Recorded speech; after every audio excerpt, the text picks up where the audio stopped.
काल यवन का भस्म होना और मुचकुंद की कथा।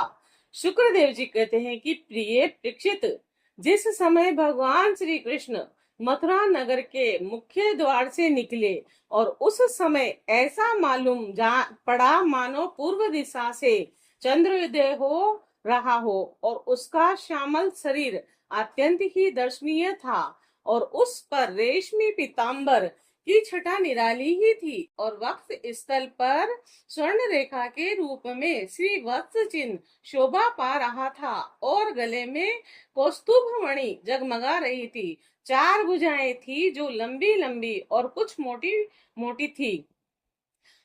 हाल के खिले हुए कमल के समान कोमल और कतनारे नेत्र थे और मुख कमल पर राशि राशि आनंद खेल रहा था। कपोलों की छटा निराली ही थी और मंद मंद मुस्कान देखने वालों का मन चुराए लेती थी। कानों में मकराकृत कुंडल झिलमिल झलक रहे थे और उन्हें देखकर कालयवन ने निश्चय किया,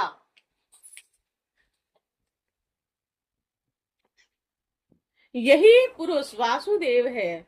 क्योंकि नारद जी ने जो जो लक्षण बताए थे, वक्ष स्थल पर श्री वत्स का चिन्ह, चार भुजाएं, कमल के से नेत्र, गले में वनमाला और सुंदरता की सीमा, वे सब इसमें मिल रहे हैं। इसीलिए यह कोई दूसरा नहीं हो सकता। इस समय यह बिना किसी अस्त्र शस्त्र के पैदल ही इस ओर चला आ रहा है और इसीलिए मैं भी इसके साथ बिना किसी अस्त्र शस्त्र के ही लड़ूंगा। ऐसा निश्चय करके जब काल यवन श्री कृष्ण की ओर दौड़ा भगवान श्री कृष्ण की ओर दौड़ा, तब वे दूसरी ओर मुंह करके रणभूमि से भाग चले और उन योगी दुर्बल प्रभु को पकड़ने के लिए काल यवन उसके पीछे पीछे दौड़ने लगा और रण छोड़ भगवान लीला करते हुए भाग रहे थे। काल यवन पग पग पर यही समझता था कि अब पकड़ा तब पकड़ा और इस प्रकार भगवान उसे बहुत दूर एक पहाड़ी की गुफा में ले गए और काल यवन पीछे से बार बार अपेक्ष आक्षेप करता कि अरे भाई, तुम परम यशस्वी यदुवंश में पैदा हुए हो और तुम्हारा इस प्रकार युद्ध छोड़कर भागना उचित नहीं, परंतु अभी इसके अशुभ निशेष नहीं हुए हैं और इसीलिए यह भगवान को पाने में असमर्थ न हो सका और उसके आक्षेप करते रहने पर भी भगवान उस पर्वत की गुफा में घुस गए और उनके पीछे काल यवन भी घुसा। वहां उसने एक दूसरे ही मनुष्य को सोते हुए देखा और उसे देखकर काल यवन ने सोचा कि देखो तो सही, ये मुझे इस प्रकार कितनी दूर ले आया और इस तरह मानो इसे कुछ पता ही ना हो, साधु बाबा बनकर सो रहा है। यह सोचकर उस मुंड ने और उसे कस कर एक लात मारी और वह पुरुष वहां बहुत दिनों से सोया हुआ था। पैर की ठोकर लगने से वह उठ पड़ा और धीरे धीरे उसने अपनी आंखें खोली और इधर उधर देखने पर पास ही कालीवन खड़ा हुआ दिखाई दिया और परीक्षित, उस पुरुष इस प्रकार ठोकर मारकर जगाए जाने से कुछ रुष्ट हो गया था और उसकी दृष्टि पड़ते ही काल यवन के शरीर में आग पैदा हो गई और वह क्षण भर में जलकर राख का ढेर हो गया। तब राजा परीक्षित ने पूछा, भगवान, किसके दृष्टिपात मात्र से काल यवन बस जलकर भस्म हो गया और वह पुरुष कौन था और किस वंश का था और उसमें कैसी शक्ति थी और वह कैसा पुत्र था? आप कृपा करके हमें बतलाइए कि वह पर्वत की गुफा में जाकर क्यों सो रहा था। तब श्री शुक्रदेव जी कहते हैं, परीक्षित, वह इस इक्ष्वाकु कुशुवंशी राजा मानधाता के पुत्र मुचकुंद थे और वे ब्राह्मणों के परम भक्त थे। सत्य प्रतीत, संग्राम विजयी और महापुरुष थे। एक बार इंद्र आदि देवता असुरों से अत्यंत भयभीत हो गए थे और उन्होंने अपनी रक्षा के लिए राजा मुकुंद से प्रार्थना की और उन्होंने बहुत दिनों तक उनकी रक्षा की। और जब बहुत दिनों के बाद देवताओं को सेनापति के रूप में स्वामी कार्तिकेय मिल गए, तब उन लोगों ने राजा मुचकुंद से कहा, राजन, आपने हम लोगों की रक्षा के लिए बहुत श्रम और कष्ट उठाया है, अब आप विश्राम कीजिए। वीर शिरोमणि, आपने हमारी रक्षा के लिए मनुष्य लोक का अपना अकंटक राज्य छोड़ दिया और जीवन की अभिलाषाएं तथा भोगों का भी परित्याग कर दिया।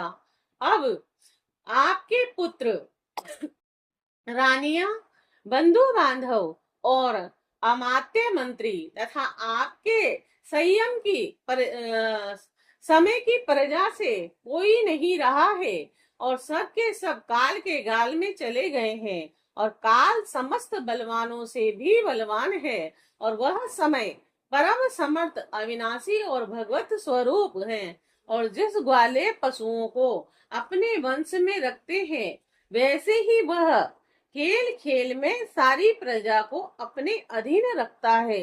राजन, आपका कल्याण हो, आपकी जो इच्छा हो हमसे मांग लीजिए। हम केवल्य मोक्ष के अतिरिक्त आपको कुछ दे नहीं सकते, क्योंकि केवल्य मोक्ष देने की सामर्थ्य तो केवल अविनाशी भगवान विष्णु में ही है। और परम यशस्वी राजा मुचुकुंद ने देवताओं के इस प्रकार कहने पर उनकी वंदना की और बहुत थके होने के कारण निद्रा का ही वर मांगा।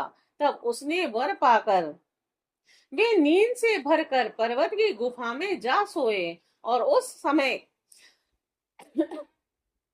देवताओं ने कह दिया था कि राजन, सोते समय यदि आपको कोई मूर्ख बीच में जगा दे तो वह आपके दृष्टि पड़ते ही उसी क्षण भस्म हो जाएगा। और परीक्षित, जब काल यवन भस्म हो गया, तब यदुवंश शिरोमणि भगवान श्री कृष्ण ने परम बुद्धिमान राजा मुचकुंद को अपना दर्शन दिया और भगवान श्री कृष्ण का श्री विग्रह वर्षाकालीन मेघ के समान सांवला था और रेशमी पीतांबर धारण किए हुए थे। वक्ष स्थल पर श्री वत्स और गले में कौस्तुभ मणि अपने दिव्य ज्योति बिखेर रहे थे और 4 भुजाएं थी। वैजंती माला अलग ही घुटनों तक लटक रही थी और मुख कमल अत्यंत सुंदर और प्रसन्नता से खिला हुआ था। कानों में मकराकृति कुंडल जगमगा रहे थे। होठों पर प्रेम भरी मुस्कुराहट थी और नेत्रों की चितवन अनुराग की वर्षा कर रही थी। अत्यंत दर्शनीय तरुण अवस्था और मत वाले सिंह के समान निर्भीक चाल। राजा मुचकुंद यद्यपि बड़े बुद्धिमान और धीर पुरुष थे, फिर भी भगवान की यह दिव्य ज्योतिर्मय मूर्ति देखकर कुछ चकित हो गए और उनके तेज से हत प्रतिभ हो सपका और चले और गए। भगवान अपने तेज से दुर्धुष जान पड़ते थे और राजा ने तनिक शंकित होकर पूछा। राजा मुकुंद ने कहा, आप कौन है? इस कांटों से भरे हुए घोर जंगल में आप कमल के समान कोमल चरणों से क्यों विचर रहे हैं? और इस पर्वत की गुफा में पधारने का क्या प्रयोजन था? क्या आप समस्त तेजस्वियों के मूर्तिमान तेज अथवा भगवान अग्निदेव तो नहीं हैं? क्या आप सूर्य, चंद्रमा और देवराज इंद्र या कोई दूसरे लोकपाल हैं? मैं तो ऐसा समझता हूँ कि आप देवताओं के आराध्य देव ब्रह्मा, विष्णु तथा शंकर, इन तीनों में से पुरुषोत्तम भगवान नारायण ही हैं।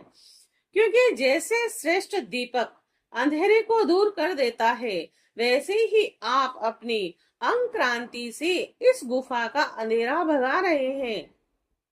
पुरुष श्रेष्ठ, यदि आपको रुचे तो हमें अपना जन्म, कर्म और गोत्र बतलाइए, क्योंकि हम सच्चे हृदय से उसे सुनने के इच्छुक हैं। और पुरुषोत्तम, यदि आप हमारे बारे में पूछे तो हम इक्ष्वाकु कुवंशी क्षत्रिय हैं और मेरा नाम मुचकुंद है। प्रभु, मैं योनाश नंदन महाराज मानधाता का पुत्र हूँ और बहुत दिनों तक जागते रहने के कारण मैं थक गया था और निद्रा ने मेरी और समस्त इंद्रियों की शक्ति छीन ली थी और उन्हें बेकाम कर दिया था। और इसी से मैं इस निर्जन स्थान में निंदर्द सो रहा था और अभी अभी किसी ने मुझे जगा दिया। अवश्य ही उसके पापों ने ही उसे जलाकर भस्म कर दिया है। इसके बाद शत्रुओं के नाश करने वाले परम सुंदर आपने मुझे दर्शन दिया। महाभाग, आप समस्त प्राणियों के माननीय हैं और आपके परम दिव्य और असहाय तेज से मेरी शक्ति खो गई है। मैं आपको बहुत देर तक देख भी नहीं सकता। जब राजा मुचकुंद ने इस प्रकार कहा, तब समस्त प्राणियों के जीवनदाता भगवान श्री कृष्ण ने हंसते हुए मेघध्वनि के समान गंभीर वाणी से कहा। भगवान श्री कृष्ण ने कहा, प्रिय मुचकुंद, मेरे हजारों जन्म, कर्म और नाम है, वे अनंत हैं। इसीलिए मैं भी उनकी गिनती करके नहीं बतला सकता। यह संभव है कि कोई पुरुष अपने अनेक जन्मों में पृथ्वी के छोटे छोटे धूल कणों की गिनती कर डाले, परंतु मेरे जन्म, गुण, कर्म और नामों को कोई भी किसी भी प्रकार गिन नहीं सकता। राजा सनक, सनंदन आदि परम ऋषिगण मेरे त्रिकाल सिद्ध जन्म और कर्मों का वर्णन करते रहते हैं, परंतु कभी उनका पार नहीं पाते। प्रिय मुचकुंद, ऐसा होने पर मैं भी अपने वर्तमान जन्म, कर्म और नामों का वर्णन करता हूँ। सुनो, पहले ब्रह्मा जी ने मुझसे धर्म की रक्षा और पृथ्वी के भार बने हुए असुरों का संहार करने के लिए प्रार्थना की थी और उन्हीं की प्रार्थना से मैंने यदुवंश में वसुदेव जी के यहाँ अवतार ग्रहण किया है।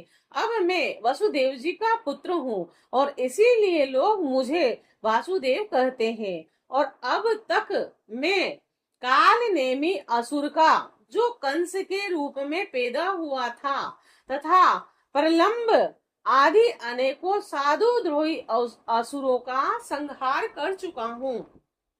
राजन, ये काल यमन था जो मेरी ही प्रेरणा से तुम्हारी तीक्ष्ण दृष्टि पड़ते ही भस्म हो गया और वही मैं तुम पर कृपा करने के लिए इस गुफा में आया हूँ। तुमने पहले मेरी आराधना की है और मैं हूँ भक्त वत्सल। इसीलिए राजश्री, तुम्हारी जो अभिलाषा हो मुझसे मांग लो। मैं तुम्हारी सारी लालसा अभिलाषाएं पूर्ण कर दूंगा। और जो पुरुष मेरी शरण में आ जाता है, उसके लिए फिर ऐसी कोई वस्तु नहीं रह जाती जिसके लिए वह शोक करे। श्री शुक्रदेव जी कहते हैं, जब भगवान श्री कृष्ण ने इस प्रकार कहा, तब राजा मुचकुंद को वृद्ध गर्ग का यह कथन याद आ गया कि यदुवंश में भगवान अवतीर्ण होने वाले हैं और वह जान गए कि वे स्वयं भगवान नारायण हैं। और आनंद से भरकर उन्होंने भगवान के चरणों में प्रणाम किया और इस प्रकार स्तुति की। मुचकुंद ने कहा, प्रभु, जगत के सभी प्राणी आपकी माया से अत्यंत मोहित हो रहे हैं और वे आपसे विमुख होकर अनर्थ में ही फंसे रहते हैं और आपका भजन नहीं करते। वे सुख के लिए घर गृहस्थी के उन झंझटों में फंस जाते हैं जो सारे दुखों के मूल स्रोत हैं, और इस तरह स्त्री और पुरुष सभी ठगे जा रहे हैं। और इस पाप रूप संसार से सर्वथा रहित प्रभु, यह भूमि अत्यंत पवित्र कर्म भूमि है और इसमें मनुष्य का जन्म होना अत्यंत दुर्लभ है। मनुष्य जीव इतना पूर्ण है कि उसमें भजन के लिए कोई भी असुविधा नहीं है। अपने परम सौभाग्य और भगवान की अहेतुक कृपा से उस अनायास ही प्राप्त करके भी जो अपनी मति गति और असत संसार में लगा देते हैं और तुच्छ विषय सुख के लिए ही सारा प्रयत्न करते हुए घर गृहस्थी के अंधेरे कुएं में पड़े रहते हैं और भगवान के चरण कमलों की उपासना नहीं करते, भजन नहीं करते, वे तो ठीक उस पशु के समान ही हैं जो तुच्छ तृण के लोभ से अंधे कुएं में गिर जाता है। भगवान, मैं राजा था, राजलक्ष्मी के मत से मैं मतवाला हो गया था और इस मरने वाले शरीर को ही मैं आत्मा अपना स्वरूप समझ रहा था और राजकुमार, रानी, खजाना और पृथ्वी के लोभ मोह में ही फंसा हुआ था और उन वस्तुओं की चिंता दिन रात मेरे गले में लगी रहती थी और इस प्रकार मेरे जीवन का यह अमूल्य समय बिल्कुल निष्फल और व्यर्थ चला गया। जो शरीर प्रत्यक्ष ही घड़े और भीत के समान मिट्टी का है और दृश्य होने के कारण उन्हीं के समान अपने से अलग भी है और उसी को मैंने अपना स्वरूप मान लिया था और फिर अपने को मान बैठा था नरदेव, और इस प्रकार मैंने मदांध होकर आपको तो कुछ समझा ही नहीं। रथ, हाथी, घोड़े और पैदल की चतुर्गिणी सेना तथा सेनापतियों से घिरकर मैं पृथ्वी में इधर उधर घूमता रहा। मुझे यह कहना चाहिए कि यह नहीं करना चाहिए। इस प्रकार विविध कर्तव्य और अकर्तव्यों की चिंता में पड़कर मनुष्य अपने एकमात्र कर्तव्य भगवत प्राप्ति से विमुख होकर परमत्त हो जाता है, असावधान हो जाता है। संसार में बांध रखने वाले विषयों के लिए उसकी लालसा दिन दूनी रात चौगनी बढ़ती जाती है, परंतु जैसे भूख के कारण जीव लपाता हुआ सांप असावधान चूहे को दबोच लेता है, वैसे ही काल रूप से सदा सर्वदा सावधान रहने वाले आप एकाएक उस प्रमाग्रस्त प्राणी पर टूट पड़ते हैं और उसे ले बीतते हैं जो पहले सोने के रथों पर अथवा बड़े बड़े गजराजों पर चढ़कर चलता था और नरदेव कहलाता था। वही शरीर आपके अवहाद काल का ग्रास बनकर बाहर फेंक देने पर पक्षियों की विष्टता और धरती में गाड़ देने पर सड़कर कीड़ा और आग में जला देने पर राख का ढेर बन जाता है। प्रभु, जिसने सारी दिशाओं पर विजय प्राप्त कर ली और जिसने लड़ने वाला संसार में कोई नहीं गया है, जो श्रेष्ठ सिंहासन पर बैठता है और बड़े बड़े नरपति जो पहले उसके समान थे अब जिनके चरणों में सिर झुकाते हैं, वही पुरुष जब विषय सुख भोगने के लिए जो घर गृहस्थी की एक विशेष वस्तु है स्त्रियों के पास जाता है, तब उसके हाथ का खिलौना और उनका पालतू पशु बन जाता है। बहुत से लोग विषय भोग छोड़कर पुनः राज आदि भोग मिलने की इच्छा से ही दान पुण्य करते हैं और मैं फिर जन्म लेकर सबसे बड़ा परम स्वतंत्र सम्राट हूँ, ऐसी कामना रखकर तपस्या में भली भांति स्थित और शुभ कर्म करते हैं। और इस प्रकार जिसकी तृष्णा बढ़ी हुई है वह कदापि सुखी नहीं रह सकता और अपने स्वरूप में एक रस स्थित रहने वाले भगवान जीव अनादि काल से जन्म मृत्यु रूप संसार के चक्कर में भटकता रहा है और उस समय चक्कर से छूटने का समय आता है तब वह सत्संग प्राप्त होता है।